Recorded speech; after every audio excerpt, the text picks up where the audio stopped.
বাগেরহাট কচুয়ায় প্রীতি football ম্যাচে অনুষ্ঠিত। রাসেল শেখ।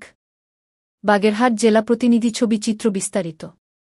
বাগেরহাটের কচুয়া উপজেলার পদ্মনগর সরকারি প্রাথমিক বিদ্যালয়ের মাঠে সোমবার এক প্রীতি ফুটবল ম্যাচ অনুষ্ঠিত হয়েছে। খেলাটি স্থানীয় যুব সমাজের উদ্যোগে আয়োজিত হয়। অনুষ্ঠানে প্রধান অতিথি ছিলেন বাগেরহাট জেলা বিএনপির সাবেক সহসভাপতি ও বর্তমান আহ্বায়ক কমিটির অন্যতম সদস্য খান মনিরুল ইসলাম। বিশেষ অতিথি হিসেবে উপস্থিত ছিলেন কচুয়া উপজেলা বিএনপির নবনির্বাচিত সভাপতি সরদার জাহিদ এবং সাধারণ সম্পাদক শেখ তৌহিদুল ইসলাম।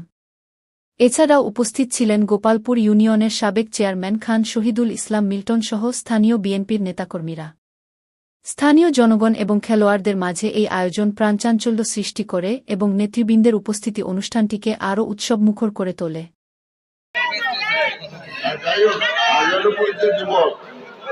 আজকের এই খেলার শুভ উদ্বোধন করছি এবং খেলোয়াড় যারা আছে আমাদের সবাই ছোট ভাই, পাশাপাশি এলাকার যেন কেউ কাউকে আঘাত করে আমরা না করি এবং খেলাটাকে উপভোগ করি, আন্তরিকতার সাথে উপভোগ করি এবং আমাদের যারা এই প্রজন্ম আছে, পরবর্তী প্রজন্ম, ছোট ভাই, এদেরকে খেলাধুলায় আগ্রহ করি, মাদক থেকে দূরে রাখি। ধন্যবাদ সবাইকে। থেকে ভালো খেলতেছে ফেরদাউস। সবচেয়ে খারাপ খেলেছে আমি আর হান্নান।